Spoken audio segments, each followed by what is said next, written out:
The morning of September 18th started like any other inside Magnolia Bay Prison. Gray light leaking through barred windows, the metallic echo of doors slamming open for shift change, and the dull shuffle of guards beginning their rounds. But for Officer Paul Ritchie, a 12-year veteran who prided himself on routine, that morning would become the one he would never forget. He moved down the narrow walkway of Cell Block C with his clipboard tucked under one arm, tapping each door as he passed. "Roll call," he muttered, half out of habit, half out of boredom. Most inmates were already awake, stretching, sitting up, or staring blankly through the bars. Everything looked normal. Everything sounded normal. Until he reached cell 237.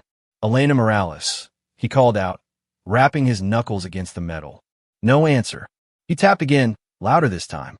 "Morales, wake up." Still nothing. Ritchie frowned. Elena wasn't the type to ignore morning check. Over the last year, she'd earned a reputation as one of the few inmates who followed every rule down to the letter. Quiet, polite, never caused a single issue. He leaned closer, trying to look through the sliver between the bars. The lights were dim, but he could see the outline of her body on the lower bunk, lying on her side, knees slightly bent, facing the wall. Completely still. A cold prickle crawled up his spine. "Elena," he called again, this time with a tremor in his voice. He reached for his keys, hands suddenly clumsy, and unlocked the door. As the hinges groaned open, the air inside hit him, stale, heavy, unnaturally still. He stepped forward, touching her shoulder gently. The moment his fingertips made contact, he recoiled. She was cold, not the kind of cold from a bad night's sleep. This was the deep, stiff chill of someone long gone. "Code Blue," Ritchie shouted into his radio, his voice cracking. "Code Blue in Cell Block C, 237. Repeat, Code Blue." Within minutes, the quiet hallway exploded into motion. Guards rushed in. A sergeant ordered everyone back. A stretcher team tried, pointlessly, to check for signs of life. And then the prison doctor arrived, still pulling on his gloves as he hurried in. Dr. Ramsey leaned over Elena's body, shining a small flashlight at her eyes, her neck, her wrists. He didn't say a word for a long, uncomfortable moment. Then he looked up, his expression drained of color. "Time of death, likely just after midnight," he murmured. "This isn't natural." Ritchie stared at him, confused. "What do you mean not natural? There's no blood, no bruises, nothing." Ramsey pointed at Elena's neck. Barely visible beneath her dark hair were faint bluish smudges. At her wrists, the same color, almost like fingerprints, but blurred. "Those are signs of restricted airflow," the doctor said quietly. "Possible asphyxiation. I need the coroner." The words slid through the room like ice water. Warden Karen Holt arrived next, her face composed, but her eyes sharp with concern. She surveyed the scene with the practiced calm of someone who had dealt with crises before, but even she seemed rattled. She ordered an immediate lockdown and told the staff to preserve everything exactly as it was. By 9 o'clock, a black unmarked sedan rolled past the security gate and stopped beside the administration building. Out stepped Detective Daniel Brooks, tall, broad-shouldered, his posture military straight and his expression unreadable. This wasn't his first prison death, but something about the call he'd received that morning told him this wouldn't be routine. Inside cell 237, Brooks took a slow, deliberate breath before entering. The room was small, barely 10 feet long, but it didn't take him more than 5 seconds to sense something off. The bunk was immaculate, sheets pulled tight except for the damp spot beneath Elena's head. Her photos, books, and letters sat neatly arranged on the metal table, too neatly. The floor beneath the bed showed thin scratches, like the frame had been dragged recently. Brooks crouched beside the bunk, staring at Elena's peaceful, almost sleeping expression. "Looks quiet," one guard offered nervously. "No signs of struggle. Maybe she suffocated in her sleep." Brooks shook his head. "No, someone made sure she couldn't fight back." He stood, scanning the cramped cell again, slower this time, absorbing every detail, every oddity, every silence that didn't belong. He didn't know Elena Morales, but something about the room felt wrong in a way he'd learned not to ignore. Too tidy, too staged. Too perfect. As the coroner team prepared to move the body, Brooks closed his notebook and stepped into the hallway, his jaw tight. This wasn't an accident. Whatever happened inside cell 237 last night wasn't just a death. It was the beginning of something far darker, and someone inside Magnolia Bay Prison already knew more than they were willing to say. Detective Daniel Brooks stayed behind after the coroner's team carefully lifted Elena Morales' body from the bunk. He watched them wheel her gurney down the narrow hallway, the rubber wheels squeaking against the concrete floor. When the last white sheet disappeared around the corner, the cell suddenly felt colder, emptier than it should have been. And yet, something in the air told him it was still holding on to secrets. He stepped back inside, letting the heavy silence settle. The walls smelled faintly of bleach and metal, too clean for a place lived in by a real human being. Brooks had walked into hundreds of inmate cells over his career. None of them looked this immaculate. "Why does this look staged?" he muttered. He crouched again beside the bunk and gently placed 2 fingers on the damp patch of the sheets. The moisture had partially soaked into the fabric, leaving behind a faint, acidic scent. Vomit? Foam? Signs that someone may have been choking, fighting for air? Brooks straightened up and scanned the room again. The table was spotless. A stack of books sat perfectly aligned. A Bible, a romance novel, and a Spanish-language memoir. Next to them, a neat stack of photographs, family portraits, blurry pictures from childhood, a few Polaroids from visiting day. Not a single item was misplaced. Not a single crease or torn edge. No inmate kept their cell like this. His attention shifted to the floor under the bed. Thin, subtle scratches marked the concrete, barely noticeable unless the light hit just right. Brooks knelt, running 2 fingers across them. Something heavy had been moved. Maybe the bed frame. Maybe a person. Or maybe someone had stepped inside the cell with a plan. He took a step back, holding still, letting the scene speak for itself. The quiet was suffocating. Behind him, footsteps approached, light hurried. Forensic investigator Dr. Michael Pierce slipped into the doorway, gloves already on, visor pushed up on his forehead. "You saw the body before we moved her?" Pierce asked. Brooks nodded. "Tell me you have something." Pierce exhaled sharply. "You're not wrong about this being staged. There's no sign of defensive wounds. No skin under her nails. No bruising on the hands. Which means she never woke up." Brooks finished. "Exactly." Pierce pulled a small evidence container from his kit. "I took a sample from that wet spot." He paused, lowering his voice. "My preliminary test shows elevated acidity. Could be pulmonary edema, could be vomit, but definitely related to asphyxiation." Brooks's jaw tightened. Someone wanted her quiet, and they wanted it clean. Before Pierce could answer, Brooks's phone buzzed. A message from the coroner's office flashed on the screen. "Autopsy beginning. Stand by for initial findings." Brooks didn't wait. He left the cell, pushing past the guards still hovering nervously in the hallway. He made his way through the labyrinth of metal doors until he reached the medical wing, where Dr. Ramsey was already scrubbing in. She lay on the steel table under bright lights, still, pale, lifeless. The white sheet covering her chest rose only halfway, leaving the bruising on her neck fully visible. Faint, smudged, but unmistakable. The marks of pressure from something soft. Strangulation, Ramsey confirmed as he examined her neck more closely. Likely with a pillow or a folded blanket. But no resistance, Brooks added. She didn't claw or fight. Ramsey nodded, expression hardening, which immediately tells us she wasn't conscious. Brooks folded his arms, waiting for the blow he knew was coming. It came exactly 30 seconds later. "Detective," Ramsey looked up from the ultrasound wand he had pressed gently against Elena's abdomen. "There's something else." Brooks stepped closer. "What?" Ramsey's voice lowered. She was pregnant. Brooks felt his stomach tighten. How far along? 11 or 12 weeks. A slow breath escaped him. A pregnant inmate dying quietly in her cell was already a scandal waiting to explode. But a pregnant inmate who had her pregnancy erased from medical records? That was something else entirely. Nothing in her files? Brooks asked. "Not a thing," Ramsey said. "No blood tests. No prenatal vitamins. No complaints recorded. Either she hid it incredibly well, Or someone hid it for her. Brooks finished. Silence filled the room again. Ramsey continued, I'll run a talk screen. If she had any sedatives, sleeping pills, or restricted medications in her system, we'll know. Brooks turned and began pacing, each step louder than the last on the tile floor. A few hours earlier, this had looked like a routine prison death, tragic but not unusual.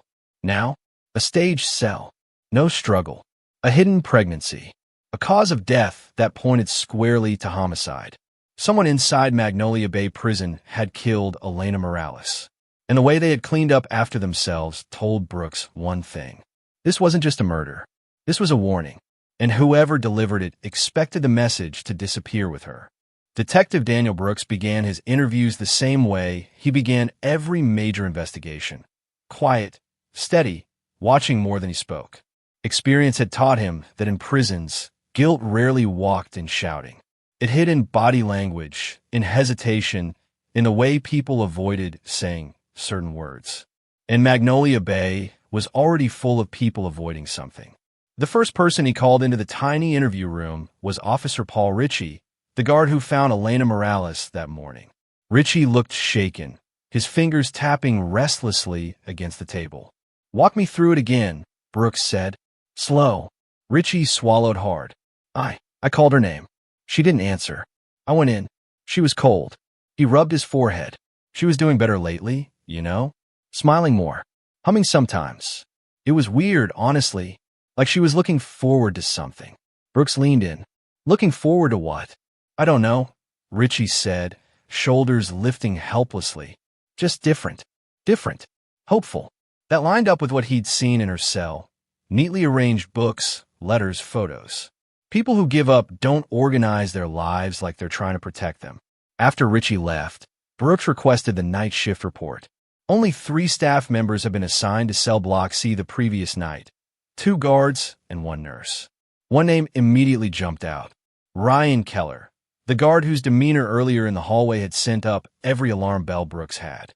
When Keller entered the room, he tried to sit casually, arms crossed, legs stretched out like someone who didn't want to look intimidated. But Brooks caught the twitch in his jaw, the tightness in his shoulders. Tell me about your rounds last night, Brooks said. Keller cleared his throat. Standard procedure. 10 o'clock checks. Lights out at 11. I walked the corridor at 1 a.m. Everything was quiet. Brooks cocked his head. 1 a.m. And you didn't notice anything unusual? No. He said it too fast. Brooks scribbled a note, but didn't look down. You interacted with Elena often? Keller hesitated, just a fraction of a second, barely noticeable. But Brooks saw it. She was a normal inmate, Keller said. Kept to herself. Yet during morning rounds, Officer Ritchie said she'd been happier lately. Singing, smiling. Brooks paused. You noticed that? Keller's jaw tightened. I don't pay attention to that kind of thing. Lie. A small one, but a lie nonetheless. Brooks let silence stretch, forcing Keller to sit with it. Most people cracked faster under silence than interrogation. But Keller didn't crack. He just got increasingly tense. Were you anywhere near her cell after lights out? Brooks asked. No, Keller snapped. Look, I did my job. If something happened to her, I didn't see it. The defensiveness was instant and revealing. Before Brooks could push further, the door opened and Warden Karen Holt stepped inside. That's enough for now, she said, her voice clipped. If Officer Keller is needed again, you'll have to put in a formal request. I won't have my staff harassed during an active investigation. Brooks turned to her slowly. I wasn't aware asking routine questions counted as harassment. She didn't blink. In this facility, I decide what crosses the line. He watched Keller leave the room behind her, shoulders tense, steps quick. The moment the door shut, Brooks wrote one word in his notebook. Nervous. He didn't stop the flow of interviews. He met with inmates, custodial staff, kitchen workers, anyone who might have heard or seen something. Most had little to say. Some whispered rumors about Elena having a new secret or someone she met after lights out. Everyone in Magnolia Bay knew something, but no one wanted to be the first to say it. When Brooks finally met with the night nurse, Hannah Cole, she looked exhausted even before he asked a single question. Dark circles under her eyes, hands trembling ever so slightly. Ms. Cole, did you see Elena Morales last night? Cole shook her head. No, she isn't on my medication list. You didn't check on her? The guards didn't report any issues. Another lie. Not big, but enough. Brooks closed his notebook slowly. Is there anything you want to tell me before this goes any further? Hannah looked down, pressing her palms together. Detective, I don't want trouble. Trouble's already here, Brooks said softly. I'm just trying to find the truth. She hesitated, lips parting as if she wanted to say something, then snapped her mouth shut and shook her head. I have nothing else. Brooks watched her leave, his mind racing. A silent inmate with a sudden burst of hope. A guard who couldn't meet his eyes. A nurse terrified to talk. A warden who stepped in too fast. Magnolia Bay wasn't just hiding a killer. It was hiding a secret all on its own. The lab report came in just after noon, delivered in a sealed envelope marked urgent. Detective Daniel Brooks tore it open as he walked through the narrow corridor outside the medical wing, his eyes scanning the toxicology summary line by line.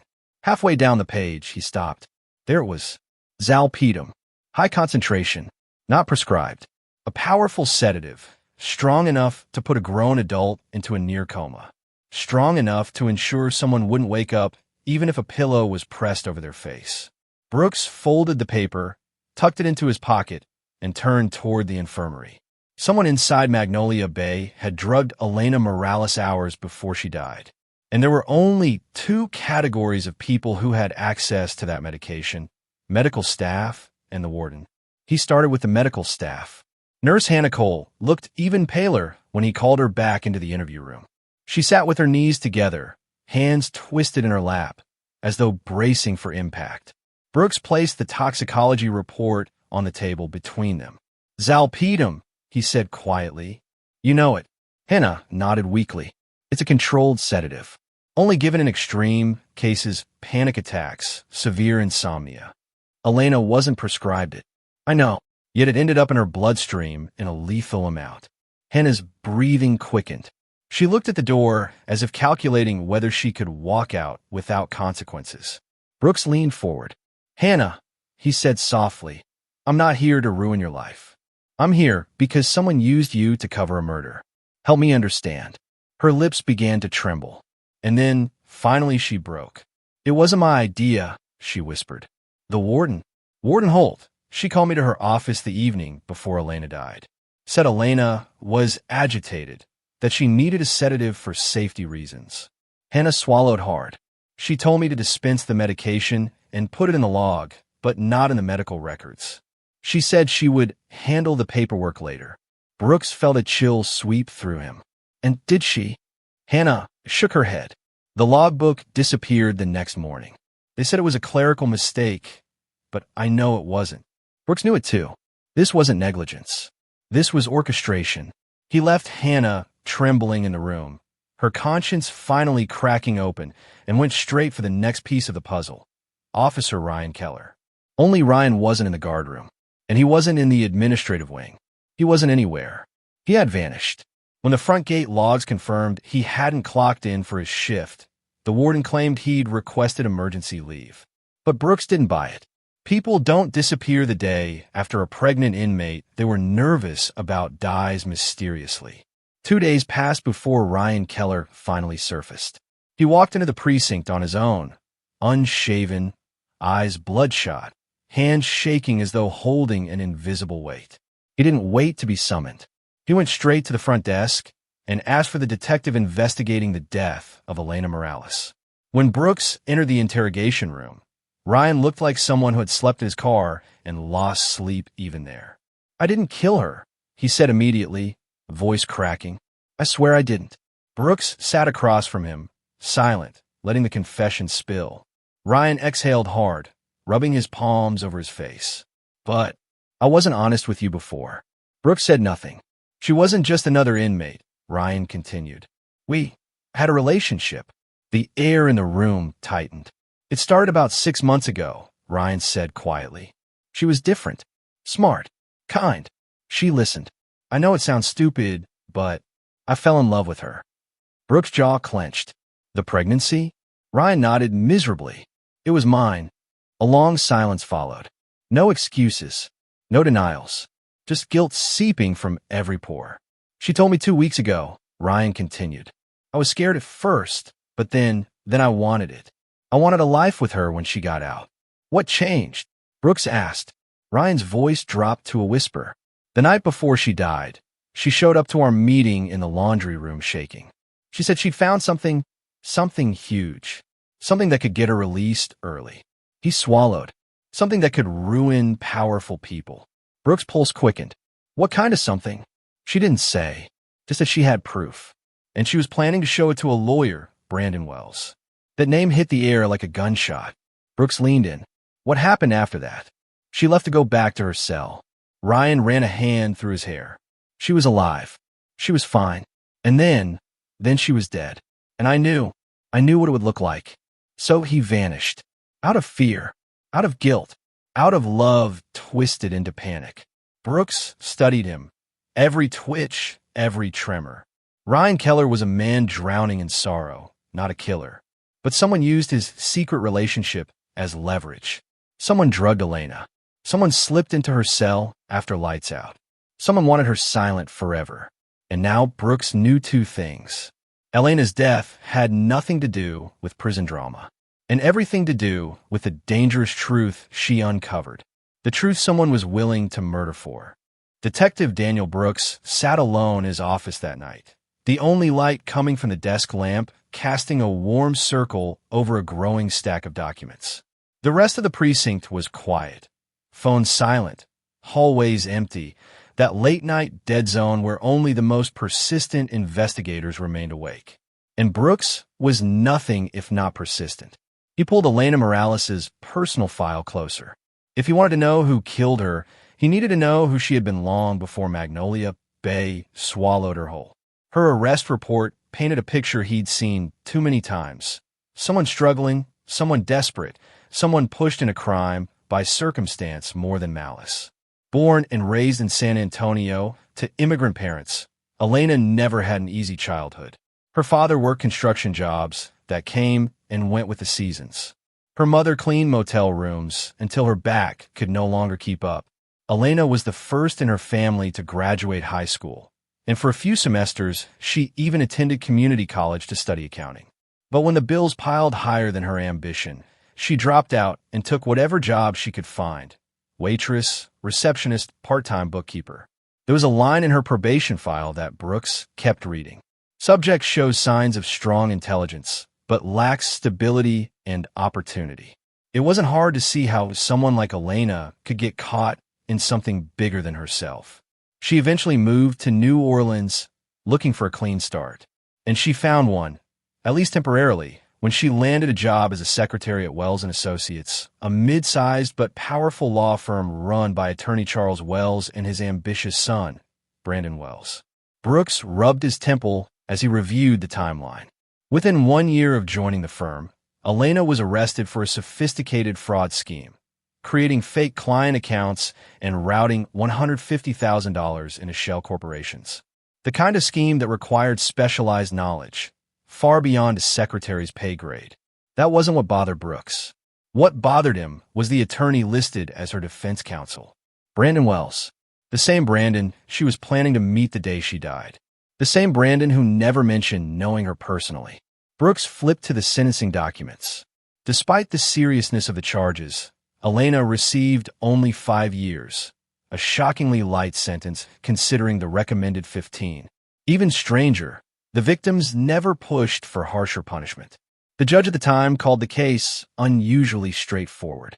Unusually, Brooks circled the word in red. Someone had smoothed her case. Someone wanted her quietly tucked away, not destroyed. He continued digging. Bank records showed a pattern of deposits into Elena's account. $500 every month, always disguised as prisoner support fund. Brooks checked state databases. The fund didn't exist. It had no registration, no donor records, no public acknowledgement. It was a phantom account. Then came the real shock. A $10,000 deposit made just 1 week before Elena died. No sender information. No routing trace. Someone had gone through extraordinary effort to hide the origin. Brooks leaned back in his chair, the gears in his mind turning. So Elena had been framed for fraud, then quietly paid off in prison, then sent a much larger amount, just before she found something big. And then she died. Coincidence? No. Coincidences didn't exist in cases like this. He opened the last manila folder on his desk, Elena's disciplinary record. It was spotless. Not a single infraction. Not even a minor one. And despite living in cramped quarters surrounded by tension, Elena had become a trusted inmate, often chosen for kitchen duty, laundry detail, or clerical tasks, which meant she had access to places most inmates didn't, including administrative areas, including paperwork, including the possibility of stumbling upon the wrong document at the wrong time. Brooks tapped his pen against the table. A pattern was beginning to emerge, and every thread in that pattern seemed to lead back to Wells and Associates. More specifically, to Brandon Wells. He reached for the stack of printouts again. One more oddity lay buried among them. A record showing Brandon had visited Magnolia Bay several times in the past 3 years, months apart, always after hours, always logged as attorney access. Yet there were no recorded appointments with inmates. No paperwork following those visits. No legal files entered. Hidden visits to a prison. Hidden payments to an inmate. Hidden involvement in her fraud case. Elena hadn't been some petty criminal who made a stupid mistake. She had been used. And when she finally realized it, when she started gathering proof, she became a liability. Brooks closed the file slowly. Whatever Elena had uncovered wasn't just big. It was dangerous enough that someone paid her to stay quiet. Until the day she refused.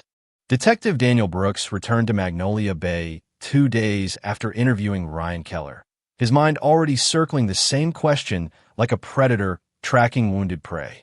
If Elena Morales had evidence strong enough to get her released, where did she hide it? Her cell had already been searched, once by guards, once by forensics, once by Brooks himself. But experience told him one thing. The first place is rarely where the truth hides. People hide what they fear will be taken. And inmates, more than anyone, learn to tuck pieces of their lives into cracks no one else sees. He walked back into cell 237 with a flashlight in hand, closing the door behind him. The silence was thicker than he remembered. It felt like stepping into a place that still held its breath, like the room itself had witnessed everything and was waiting to be heard. He started with the bunk. He lifted the mattress and checked the seams again. Nothing. He removed the pillow, the sheets, the thin gray blanket. Still nothing. Then he hesitated. Earlier, during autopsy review, Ryan had mentioned something. She wrote everything down. She always did. Said it helped her keep her mind straight in here. A writer. A thinker. A survivor. A woman like that doesn't stumble onto a criminal conspiracy and leave no trace. Brooks knelt beside the metal table. The surface was wiped clean, but the legs, drilled into the floor, had small bolts. One bolt, in the back left corner, looked newer than the others. Not stock issued. Not rusted. Recently tightened. Brooks pulled a pocket screwdriver from his belt and turned it slowly. On the 4th rotation, the bolt loosened too easily. That was when his pulse picked up. He removed it carefully and tugged at the table leg. It shifted. Only a fraction of an inch, but enough. He squeezed a hand into the gap, and his fingers brushed paper. With a slow, deliberate pull, he retrieved a stack of folded notebook pages, lined paper worn soft from handling. Dozens of sheets, all tightly packed, edges curled, ink smudged. Elena's handwriting covered every inch. A journal, a hidden diary, the kind inmates aren't supposed to keep, especially not inmates who had enemies. Brooks sat on the bunk and unfolded the first page. At the top, in block letters, "If anything happens to me, this is why." His throat tightened. The entries were raw, sometimes frantic, sometimes heartbreakingly clear. She wrote about Ryan, about their relationship, about the baby. But what made Brooks sit straighter, made the muscles in his jaw clench, were the entries about the warden and a man she referred to only as the judge. The journal described late-night meetings between Warden Karen Holt and an older man in expensive suits. How deliveries marked as medical supplies were unloaded by guards who weren't on the schedule. How the warden personally escorted boxes to a restricted storage room. Elena didn't know exactly what was happening, but she knew it wasn't legal, and she knew she wasn't supposed to see any of it. Halfway through the journal, a new name appeared, one Brooks already suspected. Brandon Wells. The entries grew darker, shakier. Elena wrote about meeting him years before, about a relationship that blurred the line between affection and coercion, about how he'd gotten her the job at his father's law firm, about how she had discovered inconsistencies in financial documents, about how she confronted him, and how, within weeks, she became the perfect scapegoat for a scheme she didn't design. Brooks flipped page after page, stunned by the detail. She wrote about receiving threats, about payments made to keep my mouth shut until they finish what they started, about a lawyer she once loved becoming someone she couldn't fear enough. On the last entry before she died, her handwriting shook so badly the letters leaned sideways. I found the proof. I know what they're doing. I'm meeting him tomorrow. If he doesn't help me, I'll take it to someone else. Even the news. I'm done being afraid. Tomorrow, the day she died. Brooks swallowed hard and went back to the table. If she left the journal there, she might have hidden something else. He dropped to his knees, tapping along the back panel of the table until he found a hollow sound. He wedged the metal panel loose, and behind it found a small plastic bag wrapped tightly and waterproofed with tape. Inside were documents, not copies, originals, bank transfers, shipping manifests, signed authorizations, even a supply order stamped with the official seal of the parish court, signed by Judge Robert Hayes himself. Every document tied back to one company, Southern Supply Distribution, a business owned by the Wells family. Brooks stared at the papers, heart pounding. This wasn't just proof of corruption. It was proof of a full-blown smuggling and money laundering operation run through a state prison, facilitated by a warden, a judge, and a wealthy legal dynasty. And Elena Morales had been the only person inside brave enough, or desperate enough, to assemble the truth. Brooks placed everything gently back into evidence bags. This wasn't just a break in his case. This was dynamite. Someone had killed Elena to bury these papers. Someone powerful. But they made one mistake. They underestimated the girl who hid the truth under a bolted table leg. And they underestimated the detective now holding her final words in his hands. Detective Daniel Brooks didn't waste a second. As soon as he secured the diary and the hidden documents into evidence bags, he marched straight to the warden's office. His footsteps echoed down the sterile hallway, each one a reminder that the walls of Magnolia Bay Prison had been protecting more than just inmates. They had been protecting secrets. Dangerous ones. Warden Karen Holt was standing behind her desk when Brooks entered, her posture stiff, her expression carefully composed. But the moment she saw the evidence bags in his hands, her jaw clenched for just a second, so fast a less experienced detective might have missed it. Brooks didn't. Detective Brooks, she said evenly. To what do I owe this unexpected visit? He placed the evidence bags on her desk one by one, letting the silence squeeze the space between them. Elena's diary, the signed bank transfers, the offshore account routing sheet, the Southern Supply manifests. Holt's face drained of color. You want to tell me how these ended up hidden inside the cell of a woman who died under your watch? Brooks asked, his tone calm but razor-edged. Holt swallowed hard, but she still tried to feign indignation. These are internal documents. Highly sensitive. You had no authorization. Save it. Brooks cut in. These papers show you moved over $100,000 through illegal channels, and that you personally approved shipments that never should have gone through this facility. You want to keep pretending. For the first time, Holt's composure cracked. Her voice dropped to a brittle whisper. You don't know what you're dealing with, detective. Brooks took a step closer. Then educate me. Holt sank in her chair, shoulders trembling. Not with fear, but with exhaustion, as if years of holding up a lie had finally crushed her. It started before me, she said. Before I ever took this job. Brooks stayed silent, letting her talk. This prison, it isn't just a prison, Holt continued. It's a funnel. Money, drugs, political favors, they all run through Magnolia Bay. By the time I became warden, the system was already locked in. Judges, business owners, politicians, they all benefit. Saying no wasn't an option. So you said yes. Brooks replied coldly. Holt didn't deny it. They promised I'd be protected, that it would be clean, that no inmate would ever get caught up in it. But then Elena, Holt rubbed her forehead. She was too smart, too observant, and she had history with the Wells family. She wasn't supposed to connect the dots. But she did, Brooks said, and that made her a threat. Holt exhaled shakily. They told me to sedate her. Nothing more. Just enough to keep her quiet. I didn't kill her. Then who did? Brooks pressed. Holt hesitated, eyes darting to the door as if someone might be listening. Finally, she leaned in, lowering her voice to a whisper. Brandon Wells. Brooks felt a chill travel down his spine. Holt continued. He came here that night, used his credentials as her former attorney to access the facility. But he wasn't here to talk. His father ordered him to clean up the mess Elena created. They couldn't risk her going public or showing someone the documents. She knew too much. And you just let him walk into her cell? Brooks asked, disbelief bleeding through his voice. I didn't know until after it was done, Holt insisted. By the time I realized what he was here for, it was over. They made sure the surveillance cameras were down. They controlled the guards on shift. I was just trapped. Brooks stared at her for a long moment. Warden Holt, he said finally, you're under arrest for obstruction, conspiracy, and accessory to murder. Holt didn't fight. Her shoulders slumped forward as if she had been waiting for the moment the whole time.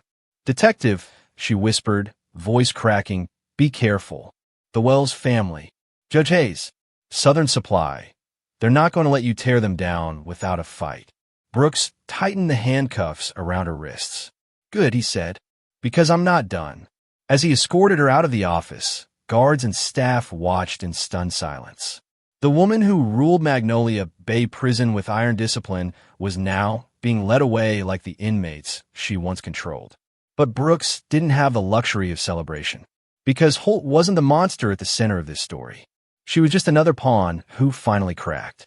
The real power, the real rot, was sitting in boardrooms, chambers, and mansions far beyond prison walls. And they had just learned that someone was coming for them. Detective Daniel Brooks didn't sleep that night. Not after arresting Warden Holt. Not after securing Elena's diary and the documents that tied Magnolia Bay Prison to a criminal empire. Because Holt's confession wasn't just a missing puzzle piece. It was the match that could burn down an entire network of corruption.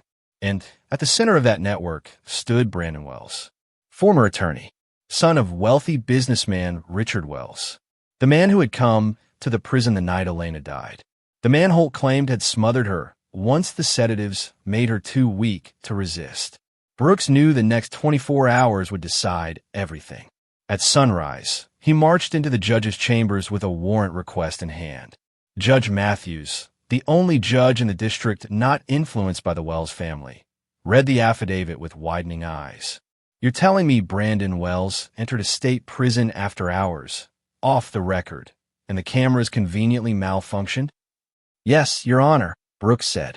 But the prison has a secondary system. An administrative server warden Holt claimed only she and state security had access to. She led me to it last night. And Brooks slid a flash drive across the desk. Footage from a hallway camera the Wells family didn't know existed. The judge plugged it in. The grainy video showed Brandon Wells entering the administrative wing at 10:57 p.m., escorted by a guard on the payroll of the Wells family. At 11:02 p.m., he walked alone towards cell block C. At 11:21 p.m., he walked out. Alone. The judge exhaled sharply, then signed the warrant with a single decisive stroke. Bring him in. The Wells estate looked more like a fortress than a home. Iron gates, manicured lawns, and a sprawling stone mansion.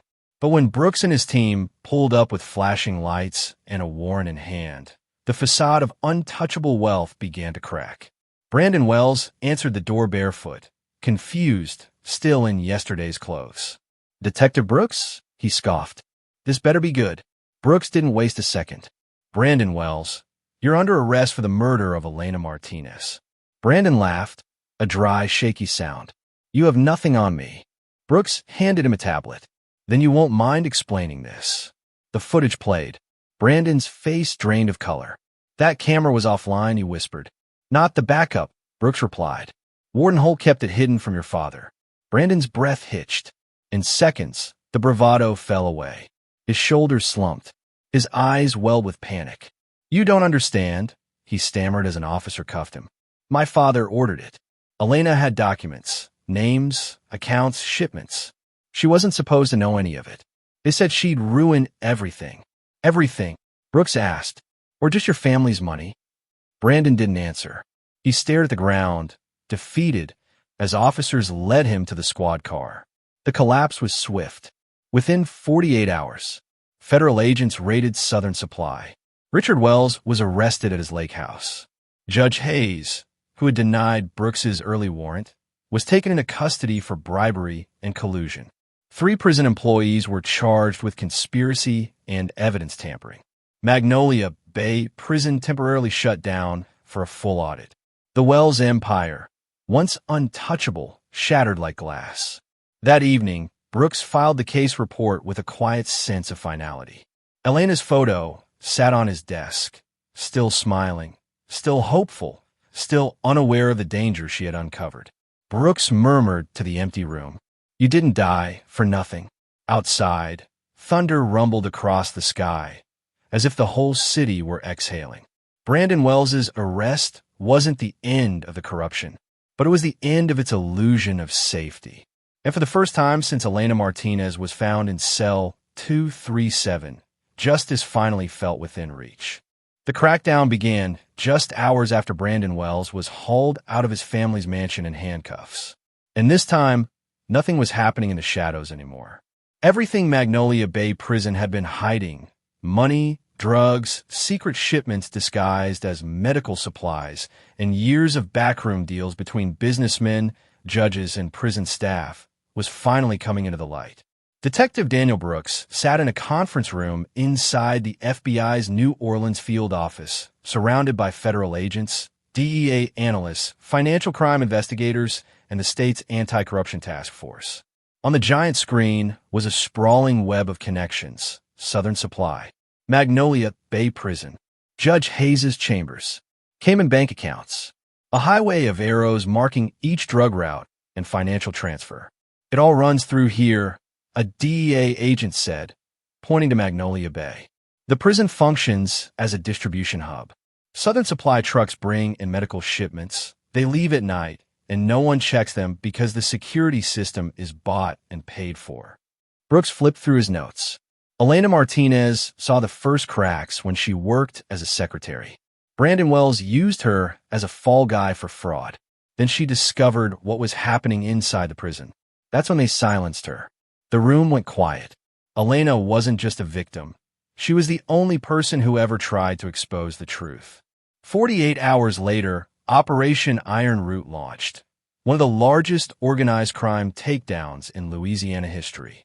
At 3 a.m., armored vehicles screeched to a halt outside Southern Supply's main warehouse. Agents stormed the building, smashing through reinforced doors and sweeping every room. Pallets of boxes labeled medical aid, bandages, antibiotics, emergency kits were stacked to the ceiling.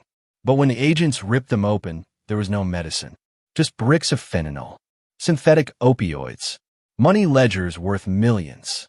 In a hidden back room, agents found cash-counting machines, 34 burner phones, and a list of state politicians receiving consulting donations.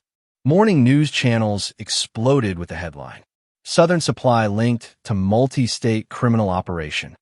At Magnolia Bay, agents moved in with equal force. They seized servers, hard drives, medical logs, and financial records, everything the warden and the Wells family thought they had erased. 3 correctional officers were arrested on the spot. One of them broke down in tears. We were just following orders, he whispered. Whose orders? An agent asked. He didn't answer. But the most shocking moment came when Judge Hayes himself was arrested. FBI agents stormed his office mid-hearing. Hayes froze as the lead agent read the charges: bribery, obstruction of justice, and conspiracy. His face went pale as cameras swarmed the hallway. You don't know who you're messing with, Hayes snapped. Brooks stepped forward. You should worry more about who finally stopped you. The judge's 30-year legal career collapsed in a single morning. But the hardest target was still ahead: Richard Wells, the man at the top. Agents raided his lakeside mansion at dawn. Wells tried to escape through the back dock, sprinting toward a speedboat. But 3 FBI boats surrounded him within seconds. He turned back as Brooks appeared at the top of the dock stairs. "I bought half this city," Wells shouted. "But you didn't buy the truth," Brooks answered. The cuffs locked around Wells's wrists, slow, deliberate, final. Over the next several weeks, the fallout spread like wildfire. 17 offshore accounts frozen. 22 suspects indicted. 4 government agencies investigated. Magnolia Bay Prison temporarily shut down for a complete overhaul. The media called it the Magnolia Bay Purge. But for Detective Daniel Brooks, beneath the sirens, the flashing cameras, and the headlines, only one thing mattered. Elena Martinez had been vindicated. Her diary, her fears, her hidden documents, every tiny breadcrumb she left behind, had dismantled a criminal empire worth hundreds of millions. And in the quiet of his office after another long day, Brooks stared at her photo on the wall. She had changed the entire city, even if the price was her life. In the months that followed the takedown of the Wells empire and the shutdown of Magnolia Bay Prison, the aftermath of the case rippled far beyond New Orleans. What began as the death of a seemingly ordinary inmate had unraveled an entire criminal network. And at the center of that storm was a woman who never lived long enough to see the truth come to light: Elena Morales. Detective Daniel Brooks visited her grave often. It wasn't fancy, just a modest stone with her name, 2 dates, and a small ceramic angel placed there by someone at the prison who cared. But every time he stood there, watching the wind move through the uncut grass, he felt the weight of the story she never got to tell. Elena had been dismissed by the system her entire life. Poor, brown, unconnected, a woman with one mistake too many in a state that didn't forgive women like her. To most people, her death would have been another statistic, another inmate found unresponsive in her cell. But she wasn't a statistic. She was the spark that forced an entire corrupt machine into the open. And now, for the first time, her name meant something. 3 months after the convictions, the state announced sweeping reforms. Magnolia Bay Prison, once the pride of the region, was ordered to be rebuilt from the ground up with federal oversight. A new warden was appointed, and an independent ethics board was formed to monitor staff, supply contracts, and inmate medical care. For the first time in years, inmates finally began receiving the medications, programs, and treatment they had long been denied.